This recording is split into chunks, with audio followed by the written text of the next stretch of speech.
Isabelle Queval, dans un livre que vous avez publié récemment, qui s'appelle « S'accomplir et se dépasser », qui est paru chez Gallimard, vous abordez un certain nombre de questions essentielles concernant le sport, mais pas simplement le sport. Cela comporte aussi une analyse philosophique, culturelle, anthropologique plus large. En particulier, vous envisagez les notions de performance, de record, de dépassement, qui sont presque courants dans notre langue d'aujourd'hui. Là aussi, pas seulement dans le sport, mais également dans l'éducation, dans l'entreprise. Et vous montrez que ces notions appartiennent à un registre qui est lié à la modernité. Et qu'il faut peut-être penser la distinction entre un monde ancien, antique et médiéval, et un monde moderne. Est-ce que vous pourriez nous préciser cela, ce passage d'un monde à l'autre ? Nous vivons effectivement dans une société qui valorise considérablement la performance, comme vous le dites, dans tout un registre d'activités humaines, le monde professionnel, le monde scolaire, le monde sportif, avec cette particularité du monde sportif qu'il est un exemple privilégié de ce culte de la performance, parce que la performance est l'essence du sport et en particulier du sport de haut niveau, et parce que le scénario sportif, par nature, est suffisamment simple et schématique pour illustrer ce culte de la performance et pour proposer à notre société une sorte d'épure. Pas simplement d'ailleurs de la performance, de fonctionnement contractuel, de relations sociales, de dépassement des limites humaines au travers de la recherche médicale, etc. Or, cette épure que propose le sport, et le sport de haut niveau en particulier, effectivement nous est familière et en même temps procède d'un avènement. Cet avènement est historique et philosophique. Il est lié à l'apparition de la modernité au XVIe, XVIIe, mais surtout au XVIIIe siècle, et il permet de confronter des valeurs qui sont celles d'un monde ancien, antique, médiévale, et celles qui ensuite connaissent le succès que l'on sait au travers du siècle des Lumières dont nous sommes les héritiers. Donc il y a effectivement une opposition de valeurs qui permet de comprendre que dans l'Antiquité, probablement et même très certainement, nous ne pouvions pas penser le dépassement de soi, le culte de la performance ou plus généralement le progrès humain à l'infini de la manière dont nous le pensons aujourd'hui. Parce que les valeurs qui sont celles de l'Antiquité, à tout point de vue, c'est-à-dire scientifiques, philosophiques, sont différentes, radicalement différentes de celles de la modernité. Qu'est-ce qui caractérise ce monde antique? C'est un monde fini. Le monde galiléen et post-galiléen est un monde infini. Quelles sont les conséquences que cela a pour notre propos? On a une représentation scientifique du monde qui influe très fortement sur la représentation de l'homme. Du point de vue astronomique, c'est effectivement un monde clos, un monde fini. C'est une représentation où la nature est pourvoyeuse de l'ordre et des valeurs auxquelles l'homme a à se subordonner, à se subsumer. Et c'est un monde dans lequel il n'y a pas l'idée d'un dépassement qui serait perçu comme une transgression de la nature. Bon. Ce monde circulaire est un monde dans lequel la finitude apparaît comme une perfection, puisque il est ce qui est achevé. Bon. Nous, modernes, nous avons tendance à voir la perfection dans ce qui peut progresser à l'infini. Dans l'Antiquité, ça n'est pas le cas. Dans la physique d'Aristote, on a la représentation d'une nature où chaque chose est finalisée et où, en particulier, chaque objet, chaque élément naturel est considéré selon sa place, selon son lieu, en fonction des éléments dont il est constitué, c'est-à-dire le lourd, le léger, en fonction de sa proportion d'air, d'eau, de terre. Et de cette manière-là, il y a une sorte de complétude qui influe sur les représentations de l'homme. Alors quand je dis que le dépassement de soi ne peut pas être une idée ni une valeur, ça ne veut pas dire qu'il n'a pas existé dans les faits, parce que dans les faits, nous avons effectivement ces héros de l'Antiquité qui sont vantés par les poètes, Homère, Pindare, qui sont statufiés à l'issue de leur victoire dans les Jeux panhelléniques et en particulier dans les Jeux olympiques. Nous avons cette fameuse histoire du coureur de marathon qui a rallié Athènes et qui en est mort et qui a donné son nom évidemment ensuite la ville à cette célèbre course de fond. Et là, on peut constater un dépassement de soi de fait. Et ça n'est pas pour autant que ce dépassement de soi s'inclut dans un ordre d'idées ou dans un ordre de valeurs. C'est-à-dire que l'ordre d'idées ou l'ordre de valeurs fait que l'homme ne peut, l'homme ancien, l'homme grec antique ne peut que s'accomplir par rapport à une destinée ordonnée par la nature et les dieux. Il ne peut pas transgresser cet ordre, il ne peut pas aller au-delà de ce que la nature et les dieux ont en quelque sorte prévu pour l'homme. Voilà. Il peut s'élever, il ne peut pas transgresser ni se dépasser, et encore moins se dépasser ou progresser à l'infini, parce que l'infini, tout simplement, n'est pas une valeur. Alors, à partir, effectivement, des 16e, 17e siècles, c'est-à-dire à partir du moment où l'idée d'infini trouve crédit dans les sciences, dans la physique, dans l'astronomie, quelque chose s'ouvre, c'est-à-dire un espace s'ouvre, de même que s'ouvre un espace géographique, puisque l'homme commence des circumnavigations qui le mènent au travers du monde, et cette représentation tout d'un coup possible de l'infini va influer sur la représentation de l'homme, dont on peut supposer que par la mobilité conquise dans ces circumnavigations, par le pouvoir acquis des mathématiques sur la physique, qui devient une physique quantitative par opposition à la physique aristotélicienne, qui est une physique qualitative, et bien par toutes ces représentations-là, quelque chose s'ouvre, un monde s'ouvre qui laisse pointer la possibilité de l'idée d'un progrès désormais à l'infini. Et ça, c'est évidemment une rupture, une fracture qui est conséquente, puisque, je dirais, incarnée dans la fameuse phrase de Descartes, hein, se rendre comme maître et possesseur de la nature. Quelle est la tâche de la physique? Se rendre comme maître et possesseur de la nature. Tout d'un coup, il y a un transfert de valeurs, un transfert philosophique, scientifique, de la nature vers l'homme. Et celui qui va désormais donner l'ordre, c'est-à-dire organiser le monde, se l'approprier, le posséder, le quadriller, c'est l'homme. Et se rendre comme maître et possesseur de la nature, ça veut dire non seulement la comprendre, ça veut dire la quadriller par les possibilités, les quantifications mathématiques, mais ça veut dire aussi devenir maître de la nature en soi, c'est-à-dire du corps. Et par là, faire du corps, comme on fait de la nature, ce que l'on veut. Bon. C'est-à-dire, éventuellement, lui permettre de se prolonger, de se dépasser, de s'augmenter par les techniques, et à partir de là, dépasser des limites. Et donc, nous passons effectivement d'un monde où la limite représente la valeur suprême, le monde des Grecs anciens, à un monde où tout d'un coup l'homme trouve son sens dans la quête de l'illimité. L'illimité ne devient plus l'inachevé, l'imparfait, devient ce qui signe le progrès humain à l'infini. Donc on passe d'un monde dans lequel l'idéal humain est un idéal d'excellence, c'est ce qu'on peut appeler au fond une sorte de tension vers l'achèvement de soi, dans un monde ordonné. Le cosmos, c'est l'ordre, donc ce qui est vrai, ce qui est beau est ordonné, à un monde de dépassement. Comment voir cet idéal entre l'excellence et la performance? Cette performance, vous la rapportez au sujet, au fond, à la naissance du sujet cartésien, le sujet connaissant, etc. Comment va à la fois dans la pensée, dans les pratiques collectives, dans les pratiques corporelles, comment cela se réalise-t-il? Il y a dans la pensée antique de l'excellence déjà une double voie. Bon. Il y a la voie qu'on trouve chez Homère, par exemple, qui est la voie de l'arrêté suprême, c'est-à-dire la gloire militaire ou la gloire sportive, entre guillemets, celle des jeux. L'arrêté, la vertu, hein, voilà. qu'on traduit souvent par l'arrêté, l'excellence. Voilà. Mais cet arrêté elle-même a deux sens.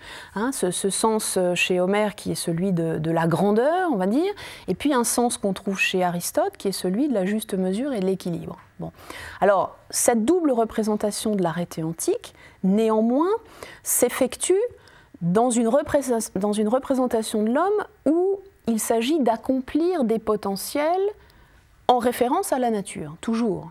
Bon. La nature est la norme. La nature est la norme. Or, cette double voie de l'excellence est d'une certaine façon réinterprété par nous modernes, puisque nous avons aussi une idée de la grandeur et de l'exploit qu'on peut trouver par exemple aujourd'hui dans le sport de compétition, dans le sport de haut niveau, et nous avons aussi une idée de la juste mesure et de l'équilibre qu'on trouve dans des pratiques d'éducation physique, de gymnastique, de bien-être, qui constituent notre ambivalence moderne, justement, dans ces représentations du corps et des pratiques corporelles. Alors, cette ambivalence, elle est transférée dans une perspective nouvelle, puisqu'il s'agit là, pour nous, de concevoir la grandeur comme exploit et de concevoir l'exploit comme transgression possible de la nature. C'est là toute la différence. Alors que les voies de l'éducation physique ou de la gymnastique, elles, supposent encore que l'on va s'accomplir en référence à la nature ou dans un équilibre de la nature. C'est encore plus complexe que cela parce que les gymnastiques ou les éducations physiques du XVIIIe et du XIXe avaient aussi comme objectif, comme perspective, la régénération de l'espèce et le perfectionnement de l'espèce humaine. Elles avaient là quand même aussi une visée performative. Mais cette performance qui transgresse la nature, en tout cas qui ne fait pas de la nature un obstacle et qui permet à l'homme d'aller vers des limites ou vers des records que personne ne connaît, ça c'est la marque de la modernité.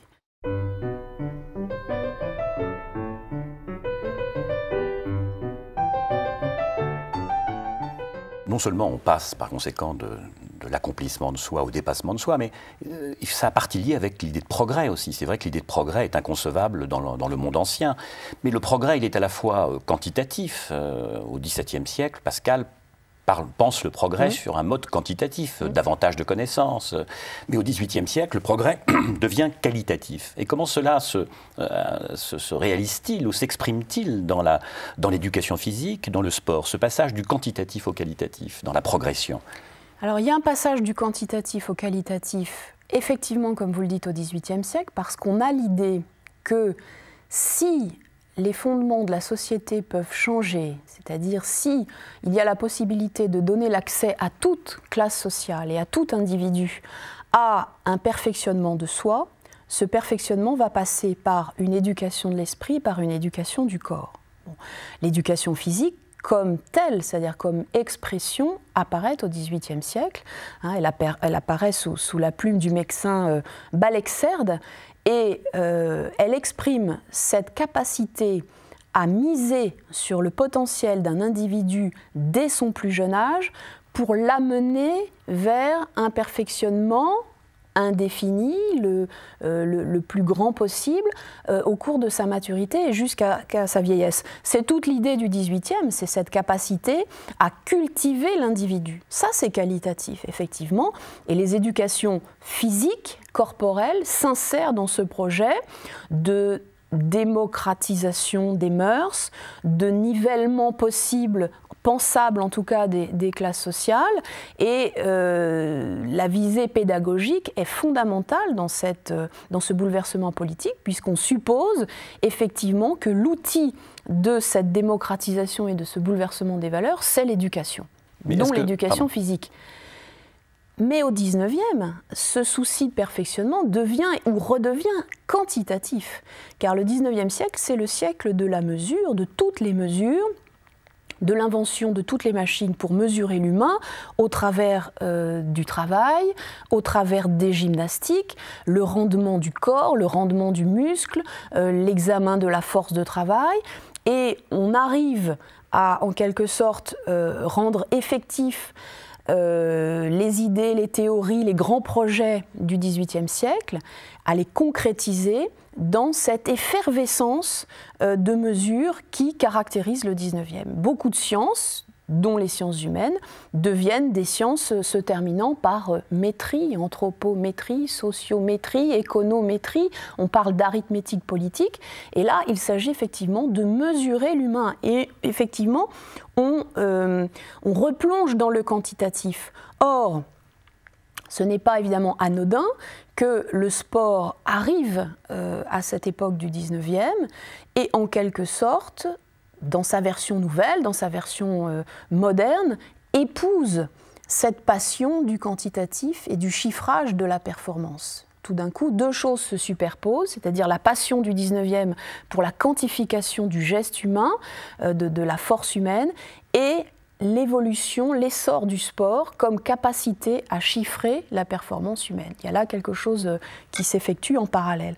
Alors effectivement, qualitatif pour le 18e parce que des idées, des théories, assez peu de mise en pratique en réalité, hein, quelque chose qui est de l'ordre vraiment du bouleversement d'idées, et au 19e, un retour puissant sur le quantitatif, puisque là, désormais, et c'est ce qui nous concerne, nous aussi, modernes, on est dans le processus de rationalisation des activités humaines et de quantification à tout point de vue de l'activité humaine. Il n'y a de science que du mesurable. Mais l'éducation physique au XVIIIe siècle, est-ce que c'est à la fois un droit et un devoir? Que ce soit un droit pour chaque homme, d'une certaine manière, d'accomplir ou de réaliser ses potentialités physiques. Est-ce que c'est un devoir aussi? Est-ce que ça va devenir un devoir de cultiver son corps? Alors au XVIIIe, c'est surtout une idée. Qui ne passe que très très peu dans les faits. C'est l'idée de quelques précepteurs, c'est l'idée des médecins, effectivement, qui participent de deux grandes mouvances. Bon, il y a effectivement l'arrière-fond politique. Bon, comment faire en sorte que toute population soit perfectible? Bon, c'est l'idée de Rousseau, c'est autour des ouvrages de Rousseau que s'organise ce mouvement-là.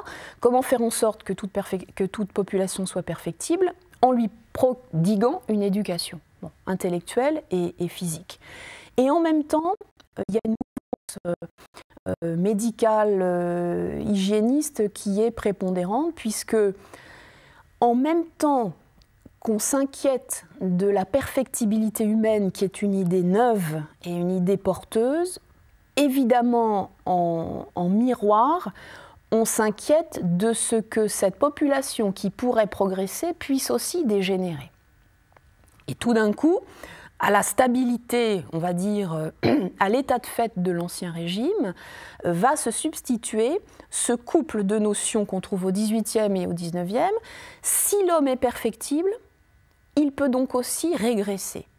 Et on s'affole de savoir ce qui permet le progrès comme de ce qui fait risquer la dégénérescence. On dit dégénération au XVIIIe, on dit dégénérescence au XIXe. Et à ce moment-là, la mesure vient expliquer l'humain et elle vient en même temps rassurer. Bon. Ce qui signifie qu'elle fournit des tableaux, des quantifications, et elle fournit aussi des normes.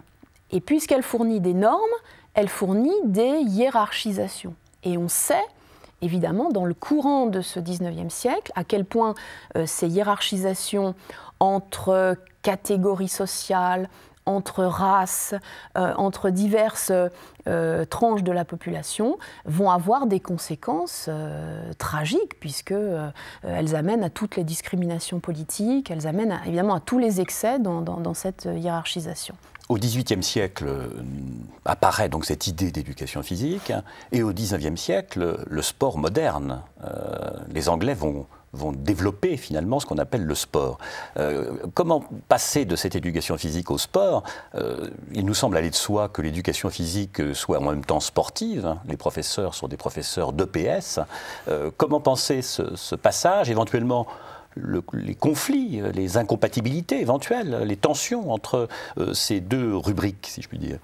Les professeurs d'EPS aujourd'hui, d'éducation physique et sportive, sont, de par l'appellation de la discipline, les héritiers de tout un processus historique qui a vu effectivement soit s'affronter, soit collaborer ensemble les éducations physiques et le sport. Bon.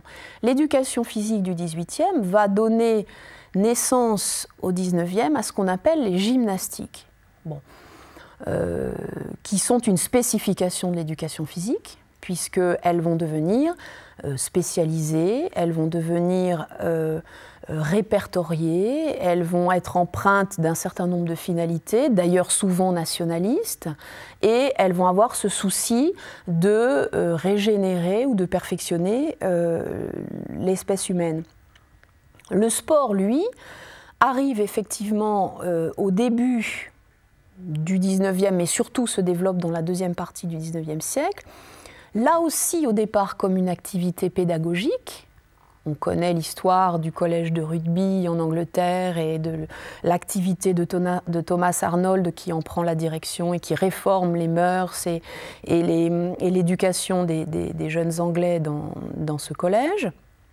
Donc il y a une visée pédagogique qui apporte là du ludique, de l'esprit d'initiative, de l'esprit d'émulation, de compétition dans les pratiques corporelles, chose que ne procuraient pas les gymnastiques. Bon. Et qui petit à petit, ce sport moderne va connaître un succès considérable jusqu'au début du XXe siècle, s'opposer dans les écrits de certains, je pense à Georges Hébert en particulier, jusqu'à s'opposer frontalement, à opposer frontalement le sport et l'éducation physique. Et là, on a une vision assez schématique. D'un côté, le sport serait la recherche de records, l'extrême spécialisation du corps, l'excès dans tout domaine, la marchandisation. Et de l'autre, l'éducation physique aurait des visées globales d'éducation de l'individu, un arrière-fond médical, une relation privilégiée à la nature. Chez Georges Hébert, qui écrit Le sport contre l'éducation physique, on a cette vision schématique, d'ailleurs quasi caricaturale, de l'opposition entre l'un et l'autre. Et tout le XXe siècle va consister dans l'aménagement de ce rapport et de cette opposition, de cette conciliation, avec quand même le résultat que l'on connaît aujourd'hui, c'est-à-dire une prédominance dans l'esprit du grand public et probablement dans les faits du sport sur l'éducation physique. Bon. Parce que le sport, dès la deuxième partie du XXe siècle, a été happé, et en particulier sémantiquement, par le sport de haut niveau et la médiatisation du sport de haut niveau, et qu'on a le sentiment aujourd'hui que le succès de ce sport de haut niveau est tel dans notre société que finalement tout est sport, c'est-à-dire tout exercice physique est sport, non seulement la compétition, mais aussi la marche à pied, le jardinage, le surf, le roller, le tennis, tout est du sport, y compris n'importe quel exercice. Et à tel point également que dans ce cadre scolaire que vous évoquez de l'éducation physique et sportive, les élèves disent j'ai sport, ils disent le prof de sport. Bon, comme s'il y avait eu justement un masquage de cette éducation physique et de ses finalités propres.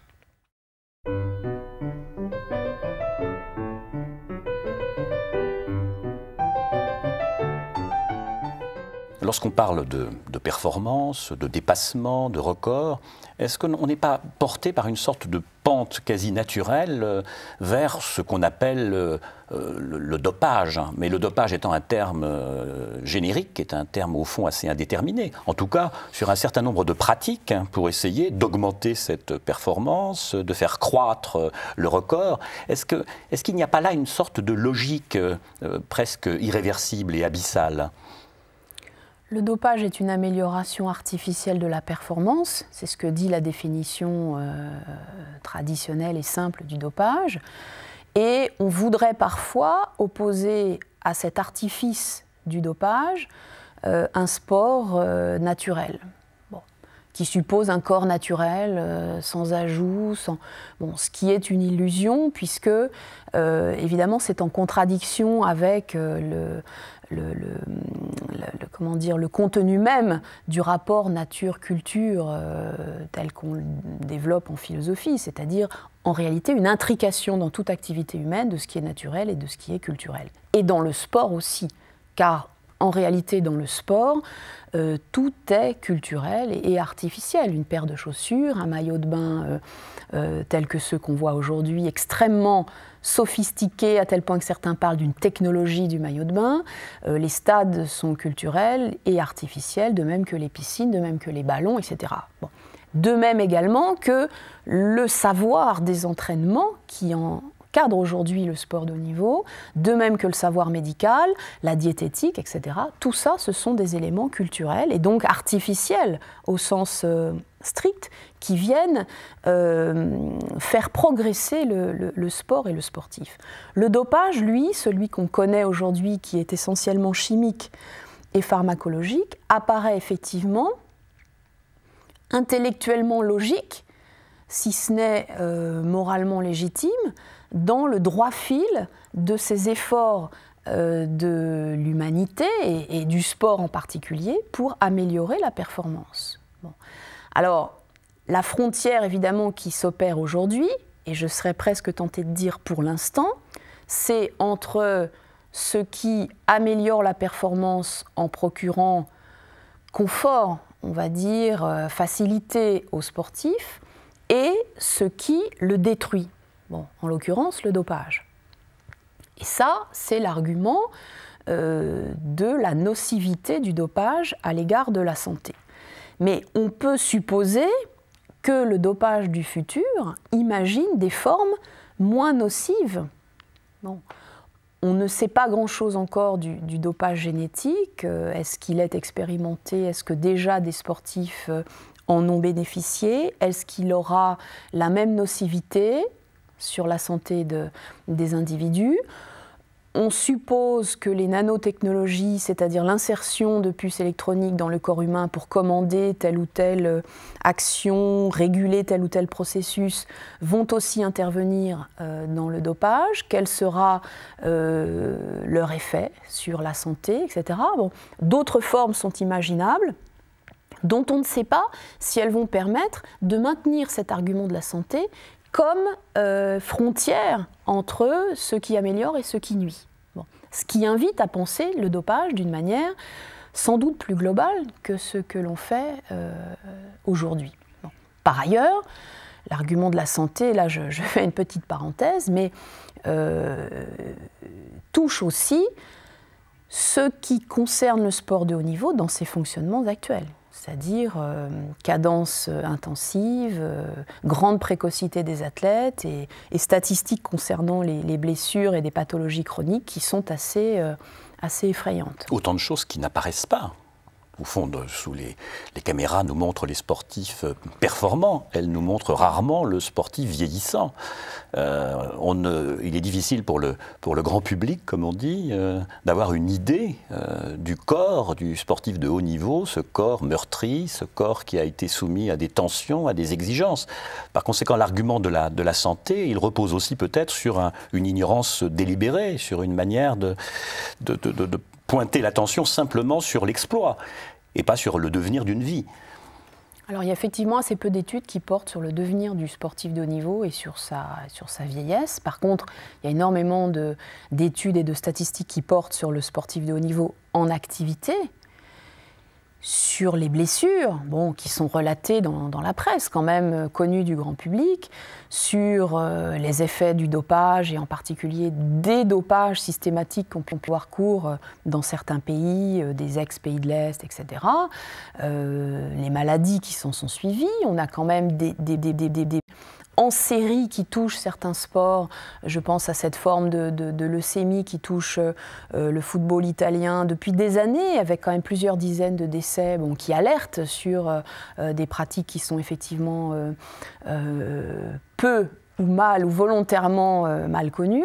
Et puis on a aussi en direct, lorsqu'on regarde par exemple un match de tennis et qu'on voit un sportif se faire soigner pendant la compétition, dont on voit parfois qu'il ne peut plus marcher, puis quelques minutes après il remarche avec un bandage, il remarche avec des médicaments, on voit la compétition interrompue par l'intervention du médecin, ça pose quand même question sur cette relation entre la performance et la médecine, et jusqu'à quel point doit-on considérer que la compétition sportive s'associe à l'aide médicale, à l'intervention dans son déroulement. Ce n'est pas possible dans tous les sports. Néanmoins, quand on voit aujourd'hui en tennis un match s'interrompre 10 ou 15 minutes parce qu'il faut qu'un sportif manifestement blessé se fasse soigner pour ensuite pouvoir continuer, effectivement, la relation entre la santé et la performance, elle n'est pas aussi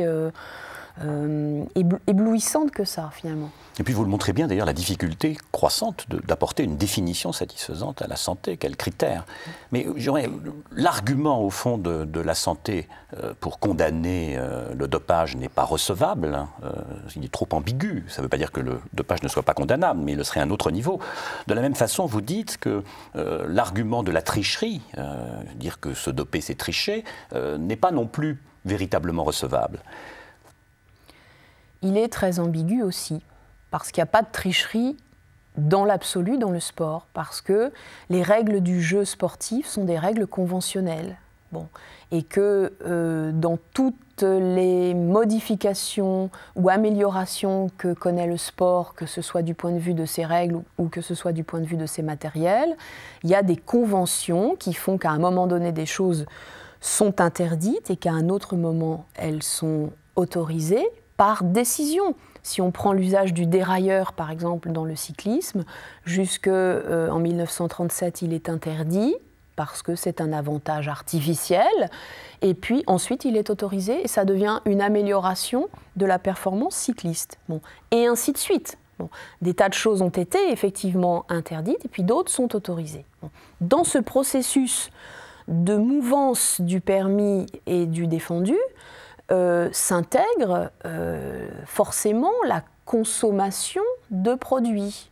Bon, qui certes, pour beaucoup d'entre eux, détruisent le sportif, mais dont on voit bien quand même que les listes changent, bon, que les quantités changent, bon, et que par ailleurs, on ne connaît pas tout. Bon. Alors si on admet qu'effectivement, jouer le jeu sportif, d'une certaine façon, c'est toujours être à la limite de la règle, parce qu'on ne progresse que comme ça, qu'en étant à la limite de la règle.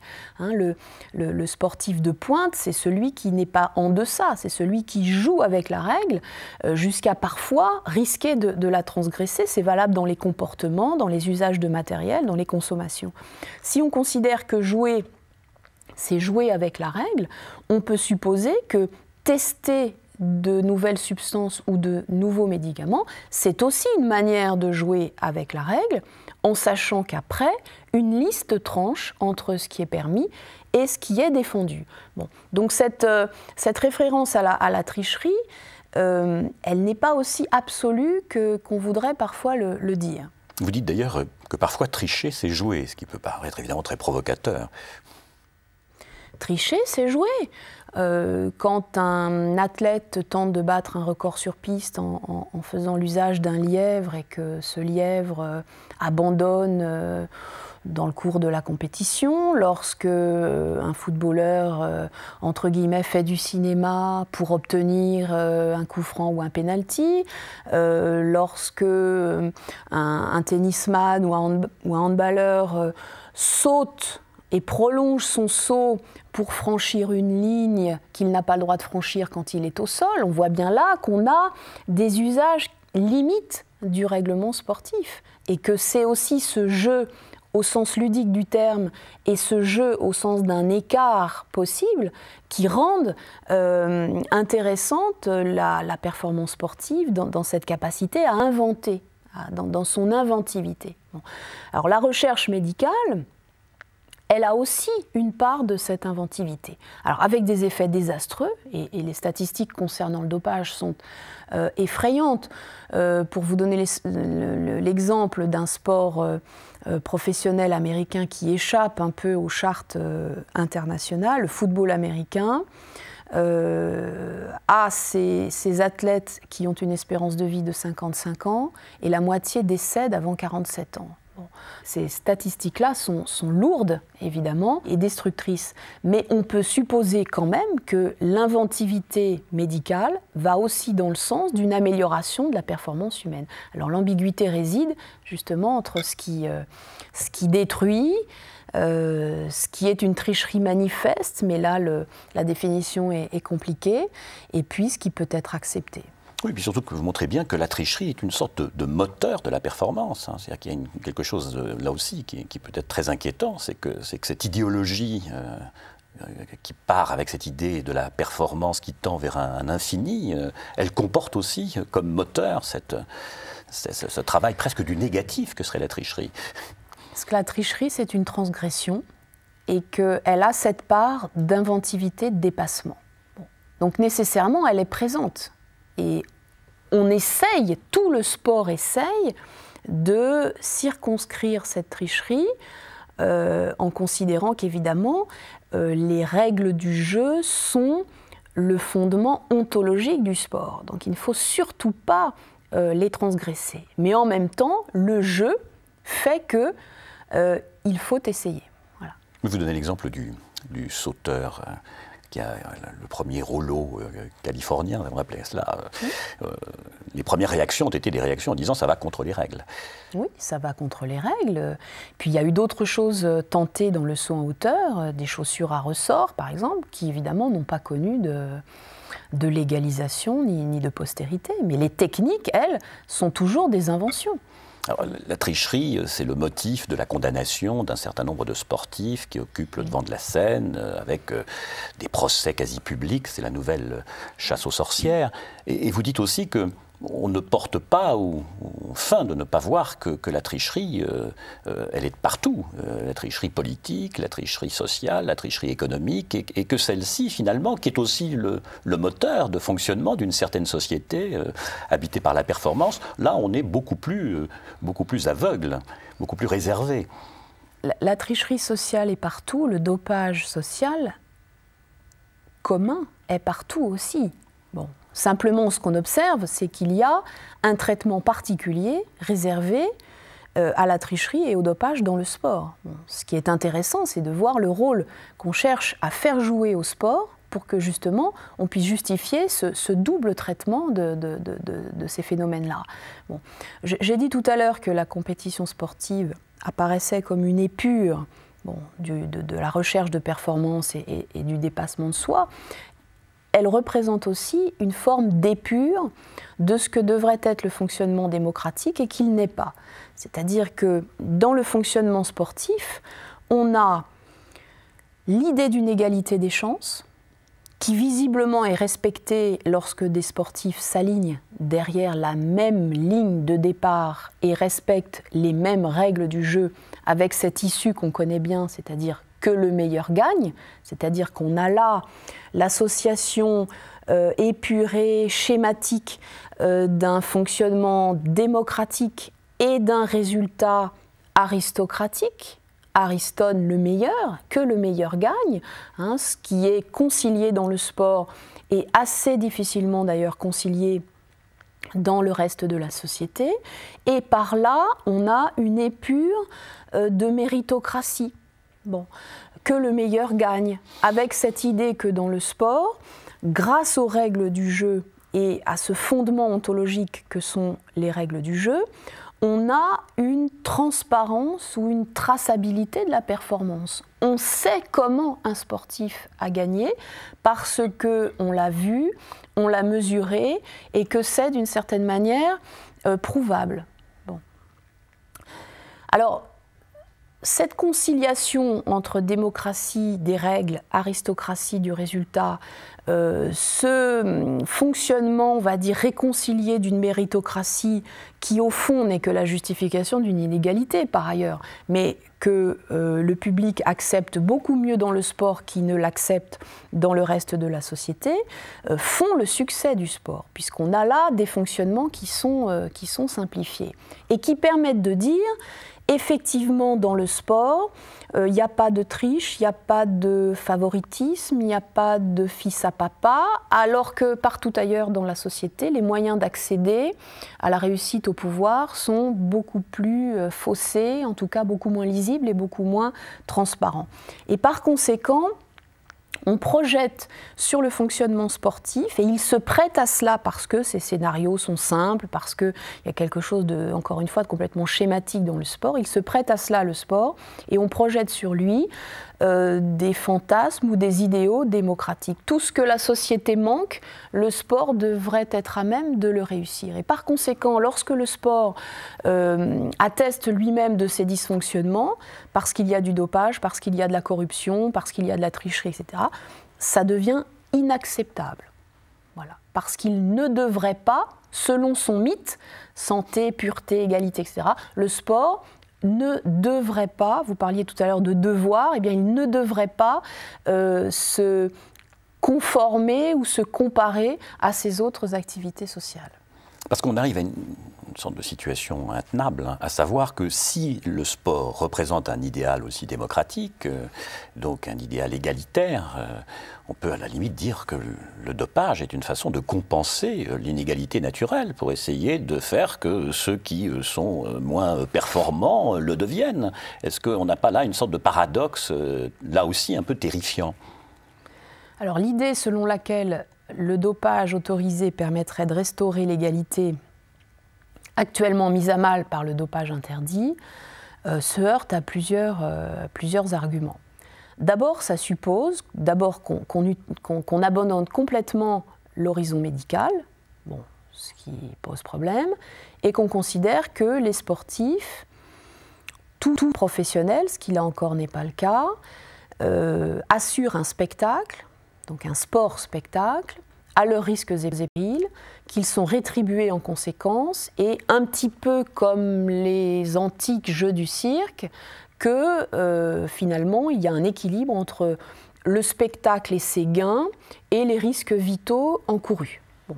Ce qui est déjà un parti pris, encore une fois, qui abandonne l'horizon médical, qui abandonne aussi l'horizon pédagogique. Parce que quand on dit le sport, en réalité, il y a des sports.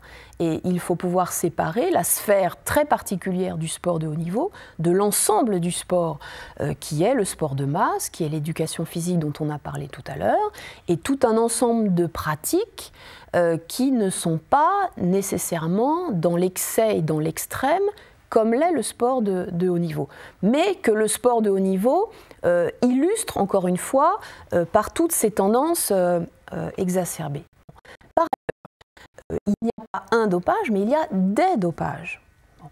Le dopage des enfants systématiquement pratiqué dans les ex-pays de l'Est et qui a donné des ravages. Statistiquement, on sait qu'il y avait un champion olympique pour 350 invalides. Ce sont des chiffres évidemment qui font peur. On a vu des conséquences sur la descendance de ces sportifs, etc. Ce dopage-là modifiait depuis l'enfance la morphologie, le métabolisme de la personne. Bon. Le dopage pratiqué à partir de l'âge de 20 ans ou de 22 ans, sur quelques années pour l'obtention d'un titre, c'est un autre dopage. Bon, ce ne sont pas les mêmes conséquences. Par ailleurs, doper des enfants ou des adolescents et doper ou laisser des adultes se doper, ça n'est pas non plus la même représentation de la liberté individuelle, de la conscience de ce que l'on fait, etc. Donc cette idée de la légalisation du dopage suppose qu'on abandonne l'horizon médical, qu'on abandonne l'horizon pédagogique, et même encore à partir de cela, elle n'est pas équitable, parce qu'il y a un coût du dopage. Bon. Les produits les plus perfectionnés sont ceux qui coûtent les plus chers. Bon. Les techniques les plus perfectionnées qui sont aussi les plus indécelables par les contrôles sont celles qui nécessitent quasiment un mécénat, un sponsoring du dopage, bon, ce qui n'est pas donné à tous. Et donc on suppose des écuries du dopage avec un dopage du riche et un dopage du pauvre. Bon. D'ailleurs, le plus souvent, le dopage qui a été décelé dans les derniers grands jeux, c'était plutôt un dopage du pauvre, qu'on savait déceler depuis déjà longtemps, dopage aux anabolisants, par exemple, des choses comme ça. Donc là, il y a une inégalité dans ce coût du dopage. Ensuite de cela, il y a des réceptivités de l'individu aux pratiques dopantes qui sont diverses. Bon. Et qui là aussi crée des inégalités. Donc entre des sportifs qui auront abandonné la compétition parce qu'ils ne voulaient pas pratiquer le dopage, entre les plus ou les moins dopés dans une compétition, ceux qui le seront et ceux qui ne le seraient pas, etc., on a encore une multiplicité de cas de figure qui ne laisse pas préjuger du tout d'une égalité restaurée par la légalisation du dopage.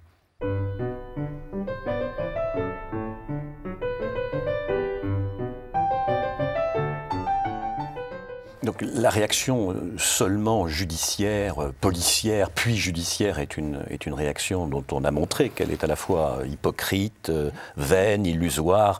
Mais il ne faut pas imaginer que parce que le dopage existe, parce qu'il est d'une certaine façon logique, il faut le laisser faire. Ce qui est n'est pas nécessairement ce qui doit être. Donc il y a peut-être aussi un point de vue éthique. Et là, vous placez à un autre niveau. C'est-à-dire un niveau, là, on retrouve le philosophique, c'est-à-dire de s'interroger à la fois sur cette idée de performance infinie, cette course infinie vers quelque chose qui est peu maîtrisable, pour essayer de vous interroger sur le devenir même de l'espèce humaine. C'est le devenir de l'espèce humaine qui est en jeu ici.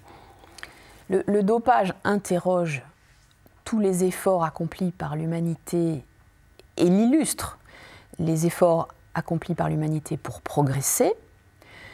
Le dopage dans le sport est une sorte de partie émergée d'un iceberg social qui pratique des consommations à fin de performance, qui pratique sur le corps des tentatives d'amélioration par la médecine, etc. Et dans les formes exacerbées de cette recherche de la performance qu'il propose, le dopage a part lié avec, effectivement, la recherche médicale sur ce que sera l'humain de demain. Bon. Et en particulier sur toutes ces techniques qui vont toucher, pénétrer, transformer le corps humain pour amener à cette question: quelle est la limite entre ce qui est un être humain aujourd'hui et ce qui sera un être humain demain? Quelle est la limite entre un corps naturel et un corps qui ne l'est plus?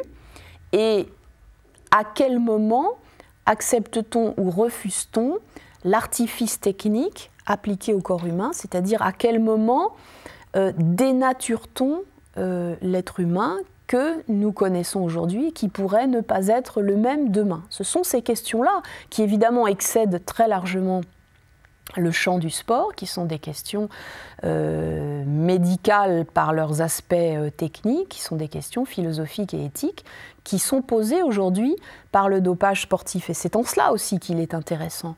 Bon, je cite l'exemple de cet athlète sud-africain dont les jambes sont remplacées par des prothèses, bon, depuis l'enfance, et qui a demandé en 2008, étant donné que ses performances approchaient des minima olympiques pour les Jeux olympiques de Pékin, à concourir avec les athlètes valides. Et à qui finalement la Fédération internationale d'athlétisme a refusé cette possibilité sous le prétexte que ces prothèses constituaient un avantage. Bon. Notion extrêmement ambiguë, d'abord parce qu'on ne sait jamais ce qu'aurait été sa course s'il avait eu ses jambes valides plutôt que ses jambes artificielles, et parce que dans le sport actuel, les avantages procurés par la technique, il y en a énormément. Bon, encore une fois, on parle aujourd'hui, concernant les maillots de bain, de technologie. Donc une prothèse, c'est aussi une technologie. Alors après, évidemment, il y a une limite entre ce qui est apposé sur le corps et ce qui fait partie du corps. Mais on voit bien là qu'il y a aussi un avenir prothétique qui se dessine, ou par le biais d'exosquelettes, qui pousse à une réflexion sur, encore une fois, le corps humain naturel et sur ce qu'on entend par identité humaine. Bon. Si tous les organes, pour reprendre une question médicale, si tous les organes du corps, y compris des parties du cerveau, y compris la face, l'apparence, etc., sont changeables ou interchangeables, où réside encore l'identité humaine et l'identité de la personne? Qu'est-ce qui fait qu'elle est la même personne? C'est ça, donc le problème maintenant, c'est de répondre à la question « que suis-je » le sujet qui semblait évident avec Descartes est un sujet qui devient très problématique. Qu'est-ce que c'est que le « je » ?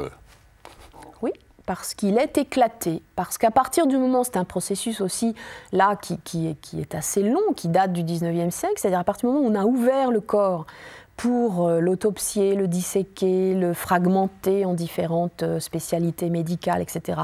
Puis en le greffant, en interchangeant des organes, etc. On a une identité humaine qui ne repose plus sur l'entité close qu'était autrefois le corps, mais qui repose sur une entité problématique, celle d'un corps ouvert à toute possibilité technique.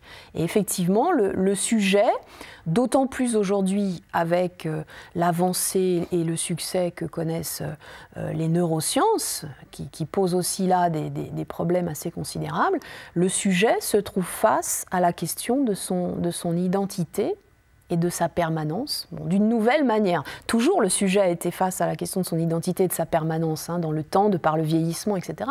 Mais là, la question est plus aiguë, elle est plus complexe. Voilà.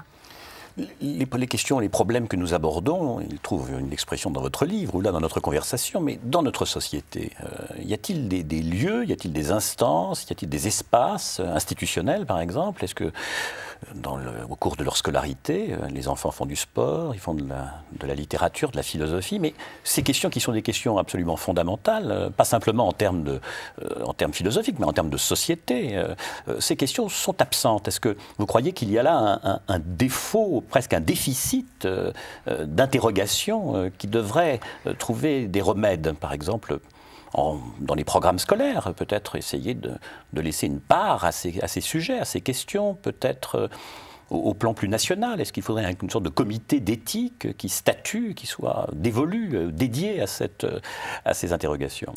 Il y a déjà des comités d'éthique qui réfléchissent bien sûr sur toutes les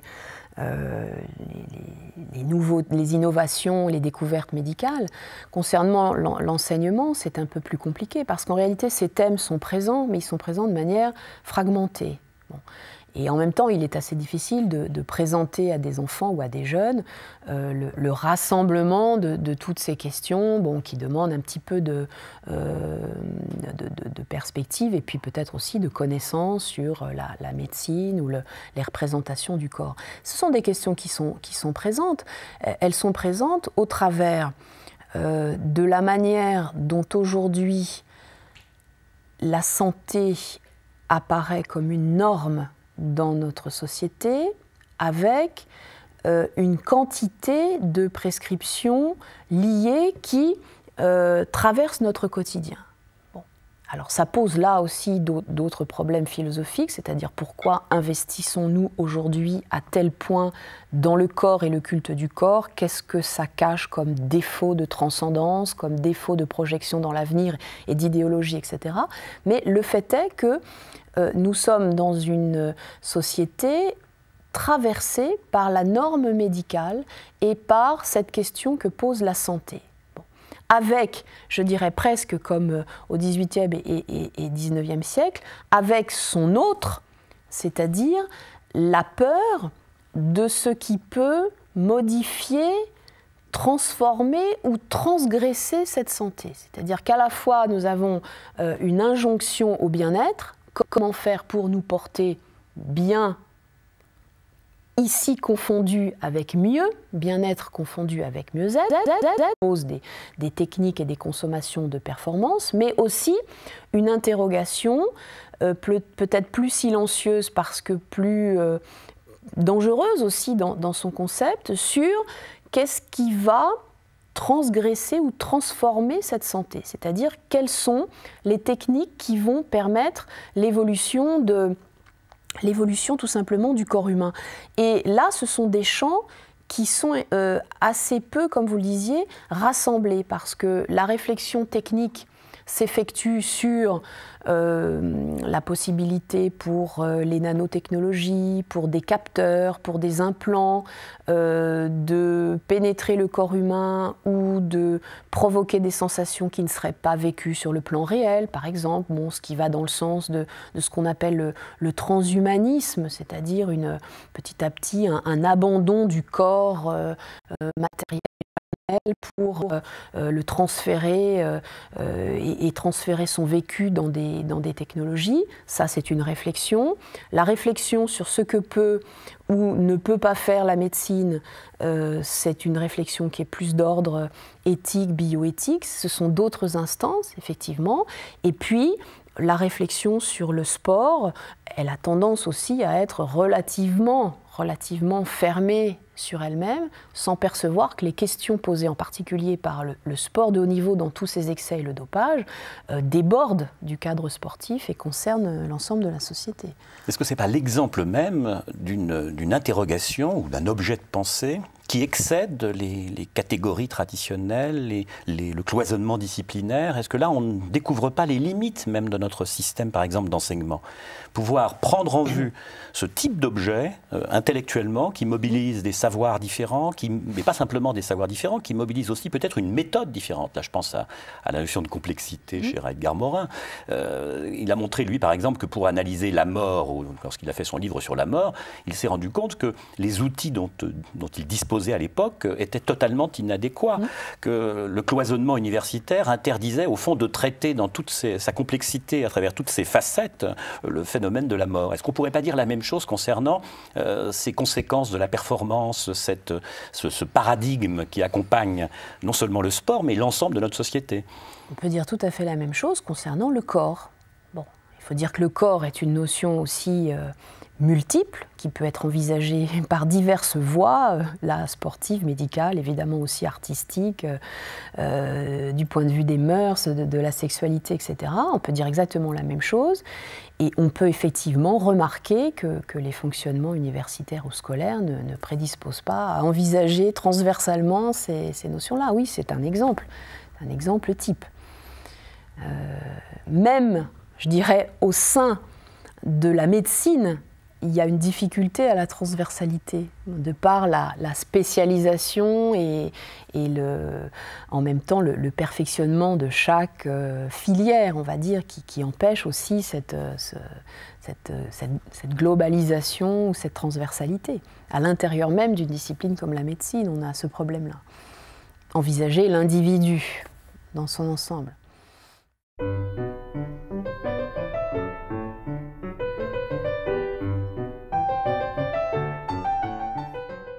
Dans le cadre du théâtre, du cinéma, de la télévision, lorsque l'on fait tourner, travailler des enfants, il y a un cadre juridique extrêmement strict qui protège d'une certaine manière les enfants contre tout abus, contre toute exploitation, utilisons le mot. Y a-t-il quelque chose de comparable dans le sport, sachant qu'il y a des enfants très jeunes qui sont soumis à un travail intensif, à un entraînement intensif? Il n'y a rien de comparable dans le sport, sauf à considérer les mesures que prennent les fédérations, je dirais, chacune de leur côté, pour éviter que ces excès ne se produisent. Mais force est quand même de constater aujourd'hui, outre le problème posé par le dopage, qu'un autre problème se profile, à mon avis, au moins aussi grave, qui est celui de la précocité des enfants champions et des enfants impliqués dans des entraînements intensifs, pas dans tous les sports, mais en particulier dans certains sports, je pense à la gymnastique, au patinage artistique, au tennis, qui sont des sports de surcroît individuels, où l'implication de l'enfant doit maintenant être de plus en plus précoce. On voit des enfants très jeunes, de 4 ou 5 ans, admis dans des académies sportives. On sait, ou en tout cas on devine, qu'en Chine, la préparation olympique aura donné lieu à cette détection hyper précoce d'enfants qui ont parfois l'âge de la maternelle et qui posent, par rapport à l'éthique sportive et par rapport à la finalité pédagogique qu'on peut encore ou qu'on pourrait encore attribuer au sport et au sport de haut niveau, si là il n'y a pas incompatibilité, il semble que ça pose un problème majeur, puisque le sport étant une activité mondialisée, avec une concurrence mondialisée, on ne voit pas bien comment, petite niche par petite niche, on pourrait empêcher cette précocité de s'aggraver et de se développer. Alors il y a effectivement, à la différence de ces milieux que vous citez, qui sont le milieu du spectacle, la publicité ou du cinéma, où là les législations sont très rigoureuses, rien de tel qui empêche dans le sport un enfant d'être exploité, soit par ses entraîneurs, soit par son pays, soit même parfois, comme c'est le cas, par ses parents, tout simplement.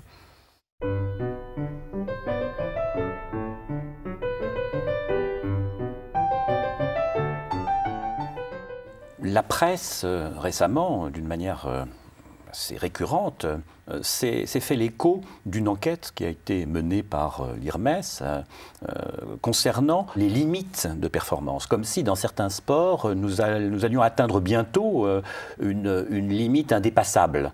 Que pensez-vous d'abord de cette analyse et de sa pertinence ? Alors en fait, cette étude repose sur le constat que depuis quelques années, quelques décennies, de moins en moins de records du monde étaient battus, en particulier dans ces disciplines qui ont été choisies, dont l'athlétisme, la natation, l'haltérophilie, qui sont ce qu'on appelle essentiellement des disciplines physiologiques. Bon. Alors, de là l'idée que en 2027, l'homme, le sportif, serait parvenu à la limite de ses potentialités physiologiques et qu'à partir de là, plus aucun record du monde ne serait battu. Ce que je serais tentée de dire en premier lieu concernant cette étude, c'est que d'abord, elle ne porte que sur 5 sports.